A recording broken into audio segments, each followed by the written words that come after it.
లలో ఇద్దరు ఏ కుటుంబమైనా, ఏ పద్ధతుల్లోకైనా, ఏ పరిస్థితుల్లోకైనా, ఏ ఆచారమైనా, ఏ సాంప్రదాయమైనా నీవు గుర్తుపెట్టుకోవాల్సింది, నేను క్రీస్తు సంబంధిగా బతికినప్పుడు క్రీస్తు సంబంధమైన పద్ధతులతోనే బతుకుతానని చెప్పాలి.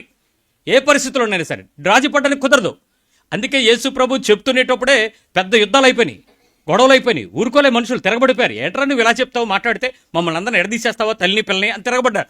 యేసు ప్రభు ఒకటే మాట చెప్పాడు, చెవి కలిగిన వాడు వినుగా కన్నాడు, వెళ్ళిపోయాడు అంతే. ఎవడికి వినపడిందో ఆడు ఈయన బాగా చెప్తున్నాడు రా అన్నాడు. మరొకడు అన్నాడు, ఇలా చెప్తే ఎవడుంటాడు రా ఆయన కథలని వెళ్ళిపోయాడు. నువ్వు అంతే తెలుసుకో. పాత తిత్తుల్లో కొత్త ద్రాక్షరసం పోస్తావా, కొత్త తిత్తులుగా మారి కొత్త ద్రాక్షరసంతో క్రీస్తు నింపబడతావా? నీ ఆలోచన ఏంటి, నీ ధోరణి ఏంటి, నీ పద్ధతులు ఏంటి? ఇక్కడ 2 జనరేషన్స్ గ్యాప్లో నడుస్తాం మనం. తల్లిదండ్రులు, పిల్లలు, వాళ్ళ పిల్లలు. ఈ చిన్న పిల్లలకి ఈ మధ్యలో వచ్చేటువంటి తల్లిదండ్రులు ఖచ్చితంగా దైవవాక్య విధానాలతో పెంచాలని కోరుకుంటారు. ఈ పైన బ్యాచ్ ఉంది కదా, ముసలి బ్యాచ్, ఇలా ఎందుకు అలాగా నేను అలాగే పెంచేవేటి, ఎందుకు అలాగా, ఇంక అయిపోయింది డల్యూట్. ఇంక ఈ పిల్లలు ఎందుకు వింటారు నీ మాట? నీ తల్లిదండ్రుల భయం ఉండాలా, ముసలోళ్ళ భయం ఉండాలా? గమనించండి, తల్లిదండ్రుల భయం ఉండాలి, ముసలోళ్ళ ప్రేమ ఉండాలి. ముసలోళ్ళ భయంలో వచ్చిందా నీ పిల్లలను పోగొట్టుకుంటావు. మీ పిల్లల్ని మీ ముసలి తరం దగ్గర పెంచకండి. పిల్లల్ని మిమ్మల్ని కనిపించడానికి కారణం మీ చేత పెంపకం పొందాలని. ముసలి వాళ్ళ దగ్గర వాళ్ళు బాధ్యతను, ప్రేమను మాత్రమే పొందాలి, ఏ రకమైనటువంటి పెంపకాన్ని తీసుకోకూడదు. ముసలోళ్ళ దగ్గర పిల్లలు పెరిగితే ముసలోళ్ళలాగా తయారవుతారు. వాళ్ళ మాటలు ముసలి మాటలు, ముదర మాటలు, లేనిపోయిన మాటలు, పెడార్థాలు, చెడార్థాలు అన్నీ ఆ ముసలితరమే వచ్చేస్తుంది. ఆ ఎటకారాలు, ఆ సింగినాదాలు. దయచేసి ముసలోళ్ళ దగ్గర పెంచకండి. ఖచ్చితం, ఇది బైబిల్ చెప్తున్న పద్ధతి. పిల్లలు మీ దగ్గరే పెరగాలి. ఇంకా దరిద్రం, హాస్టల్లో పెంచకండి. మీ కోపాలు వస్తే రానివ్వండి. హాస్టల్లో పెంచితే నీ పిల్లోడికి టీపాయ్ అంటే ఏంటో తెలీదు, సింక్ అంటే ఏంటో అర్థం కాదు. ఎందుకు? ఆడికి ఆటితో పని ఉండదు.